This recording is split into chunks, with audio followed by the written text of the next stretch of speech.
We'll do the same intro. Yeah, basically the exact thing. You introduce, you say your first last name, I'll say my first last name. We're from neoRhino IT Solutions, and we're here to talk about, we're here to talk about BCDR today. Yeah, I think that would be good. BCDR or... Say the whole thing. I can increase the font size over here if you need. Nah, you good. It's just over here. It's fine. I have a laptop in front of me. Hi, I'm Chris Tripp. And I'm Sean Root with neoRhino IT Solutions. And today we're here to talk about business continuity and disaster recovery. So what is business continuity and disaster recovery, Sean? It's kind of a broad topic. It's a little difficult to pin down sometimes, but essentially it's split into two parts. Business continuity rolls a lot into having processes and your internal structure within your business ready to go in times of, disasters or situations like that. The disaster recovery side of it is more falls on your IT side for preparedness for those solutions. So having spare equipment, spare solutions off-site, things like that. So basically the disaster recovery is like getting up and running after the disaster has hit, and what you have in place already to make sure that that's going to happen in a timely manner and cost effectively. Absolutely. Yeah. Yes. So to get things in place, basically from my understanding is we have a few things that we want to protect and have going backup-wise, protection for power issues and things like that. So what are the things power-wise we can do, Sean, that we... a lot of these solutions come down to what your budget is going to be. So you can look at something as far as having like generators set up to keep your business up and running. If you lose power, if there's a grid goes down or something, you can be up and running still. All the way down to at least ensuring that you have things like surge protectors in place or battery backups for important things like servers that you want to make sure are shut down properly. Redundant power supplies even for your servers and other important equipment like that. Yeah. Just to ensure that you're always going to have power on those important devices to make sure you don't lose any data. Sounds good, yeah. Essentially. Awesome. What about hardware protection and redundancy? Oh, we could have server replications and failovers in place. There's also the when you're purchasing equipment, look into the warranties and what that can include, and that really can protect you from a lot of things. So, like, say your memory goes out in your server, that's something that would essentially be really good to have a warranty on, so that say the supplier's Dell, they'll come out within 24 hours on site, replace the memory. Assuming you have pro support and things like that in place. Exactly. Depending on the warranty status, because there are some warranties that don't cover everything, so always pay attention to that stuff, and that's part of getting ready and being prepared. There's also the need to keep memory, hard drives, machines, desktops in that case, access points, printers, and power supplies. Like some servers have redundant power supplies, so it would be good to keep those on hand and on site, just in case you have an IT department that's prepared for things like that, and then we could shoot the hardware into the devices and get them back up and running in a more timely manner.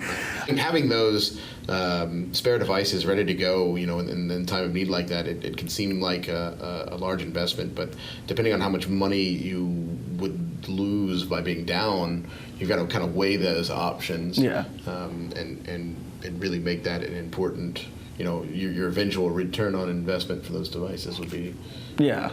And then there's also, hardware protection and things like that, which goes into a lot of that is from the power protection, like surge protectors and the battery backup. So they kind of tie in together. You would want to put your server or workstations on battery backup, just to make sure that you don't have to utilize all those hardware pieces as frequently. Because there's some clients that I know of that they kind of lose power quite often. So losing power and then having hardware and equipment falter, it's a thing. So I'd say it's definitely good. At a bare minimum, servers should always have some form of battery. I would completely agree 100%. with you. If you have a laptop, you're fine. You've got built-in batteries, things like that. But even if you want to protect your workstation investments, that it's a good idea to have at least the smaller desktop size units there. But if we're talking your servers, you really want a unit that will give you enough time that in an extended power outage, it will give you time to save anything that's working. It'll give you time to shut the machine down properly, because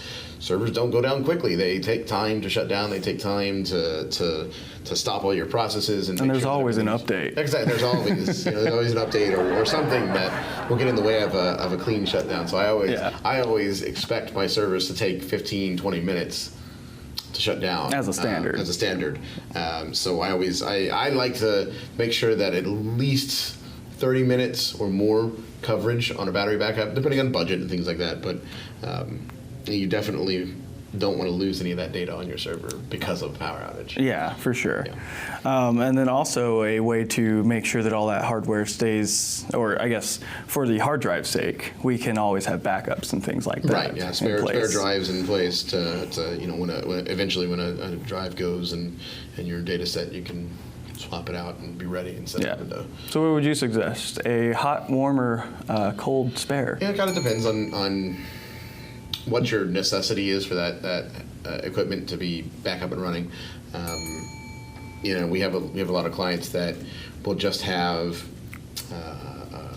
warms ready to go. They'll have like a laptop, for instance, for your, if your employee loses or their machine crashes and you have to send it off for repair, we'll have a laptop loaded with Windows, loaded with the basic applications that most people in the office use, and then it's ready to go. Yeah, spare laptops. A spare laptop, essentially. Hardware in general would be good, like your switches and your access points and things like that. Which in turn to that, it would also be good to back up your switch and AP configs and things like that. Your phone system.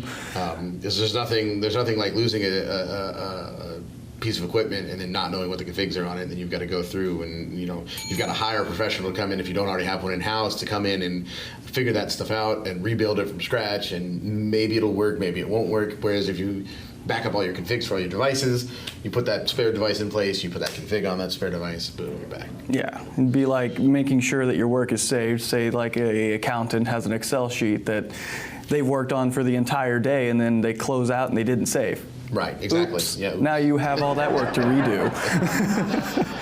Yep. Well, with that, network security and redundancy, how can we get that going? The number one thing on that topic is typically secondary ISPs, because even a disaster with an ISP, a smaller scale disaster where say we've had clients where they've had like a delivery truck run into a pole outside and it's taken their network down for hours on end because there was not a secondary ISP put in place. So having something like that, whether it be a cell signal or a buried line or even just a different service provider on a different backbone in the area would be important to have. Definitely. Depending on how important it is for you to have constant connectivity or if you even having a hotspot on your phone, on your employees' data. Especially with the laptops and things like that. Right? Yeah. You just turn it on and they can at least. And the convenient factor of that is if you have all like your exchanges on the cloud or something like that. Absolutely. Definitely, that would be something extremely useful. Right. Make sure you're always connected, as long as the satellite in the space is still up and running. Right. Well, that's good. That's good. Let's see. So on that networking equipment, I would also suggest it'd probably be a good idea to have firmware updates, and then also on the workstations have your software updates for your AAV and things like that, because those security patches are definitely helpful. Yeah. If there's any leaks or holes, then you're definitely going to have the possibility of a hacker jumping in, ruining all your data. Even just a malicious piece of software on your machine that wreaks havoc on, because that firewall is, you've got a firewall in place to protect against the hackers and things like that. But if a user clicks on a rogue piece of software and downloads it on their system, it's already in the system. In your system, Yep. So having protection against on all points in your network is important. So it's always good to stay up to date. Absolutely, yeah, definitely. And then let's see. That goes. I'm sorry to cut you off. But no, you're fine. That goes into making sure that your operating system is still receiving updates. So if anybody out there's got Windows 7, Windows Vista, Windows, anything prior to Windows 7 or prior, I should say, you definitely want to look at bumping those up to at least 10. Yeah, I'd say, yeah. sure. And there was some security breach they found in Windows not long ago, and they actually released an update to Windows XP recently because of that security breach. Absolutely. And so it's still happening with those older machines, and I guess there's enough older machines out there for that to have sufficed a update to be pushed, which is...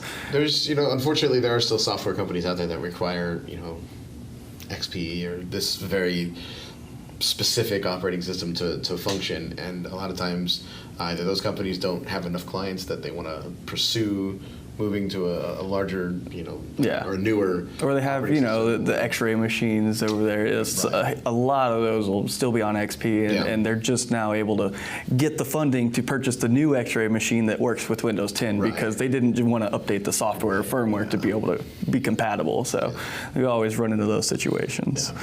Data protection. How can we protect our data?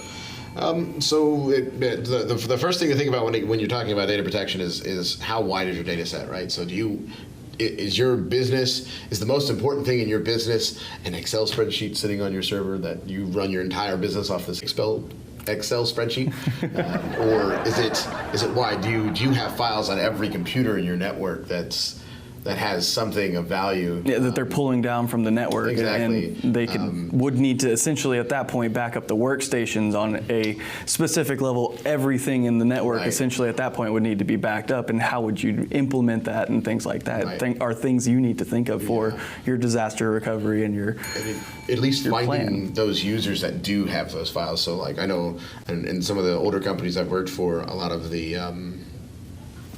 some departments would be working on files that are so large it would be a hassle to work over the network with an Excel sheet that has 1,100 rows is not going to do well over the network. Like a video file, That's true too. A lot of times you'd want to pull those down. Maybe not nowadays, but back in my day. So long ago. Yeah, they would want to pull those files onto their machines and work on them locally so they can do all their editing guru stuff. Yeah, especially trying to edit it over the network is definitely a nightmare. So yeah, being able to have a backup of that would be highly important. Yeah, so finding that data set is the key, right? Once you know what you need to back up, then you can budget, you can plan for how it's going to be backed up. Yeah. What are ways that you can back up? I mean, there's an infinite number of possibilities for backups, but we typically split it up into on-site only, cloud only, or a hybrid solution that encompasses it all. But yeah, essentially, so like a lot of the smaller businesses will see with like just an external drive connected to their server that's backing up the data set on the server. Yeah. I highly don't suggest that because external drives can be faulty. Yeah, absolutely. Yeah, or at least if you have to do that because you don't have the budget for anything else, buy a few and rotate them. Yeah. That way, if you do lose a drive, you can always go back. Yeah, sure, you'll lose a couple days or a couple weeks or maybe even a couple months worth of data, but at least you'll have a secure backup somewhere. And definitely, if you do rotations like that, take them offsite, put them somewhere, get a lockbox in a bank vault somewhere and put them in there. You don't have to go that crazy. You can put it in a fireproof safe at your business, but or at your home or wherever you. Fire and waterproof now. They make those. Yeah, that's true. The more proof, the better. Yes, all the proofs. But yeah, so if you have to stick with that, at least I would recommend at least rotating and taking off site. Kind of like an old tape solution, back in the days where you had tapes that mini rotations, multiple rotations. Yes. And, which in there they also have electronic rotations too. Yeah, absolutely. You always have a couple spares in there that will actually swap out automatically and then let you know, hey, I'm done with this one. Take it out, give me a new one. Yeah, those old tape rotators. I remember those. Yeah, we still have a few at a couple places from time to time. We'll run across them and be like, oh, hey, that's cool. Yeah. But it's still a good backup unit. I mean, it's the tapes aren't terribly expensive. They're getting, some versions of those tapes are getting harder to find, but I mean, it's still a medium that's out there and available. Readily available. You may have to sink some money into the devices up front, but it's good because you've got so much data you can store on those tapes, and then you can there's so many services that will come and pick them up, securely with lockboxes and codes, and you've got to have a secret password, and you got to know the handshake, and it's pretty intense. So that's always good if you're worried about your archival safeties. Yes, sir. Like yes, sir. It's a long video. We don't want to bore you, so we're going to split. Not bored. We just got to take an intervention, basically. Hey, we're going to take a breather from this. BCDR really does take up a lot of information, or it contains a lot of information. So it's really good that we would split it up into part 1, part 2, because of how much information it is. So if you wouldn't mind, stay tuned for part 2. Yeah, you weren't expecting it to be actually recorded, would you? That was all scened.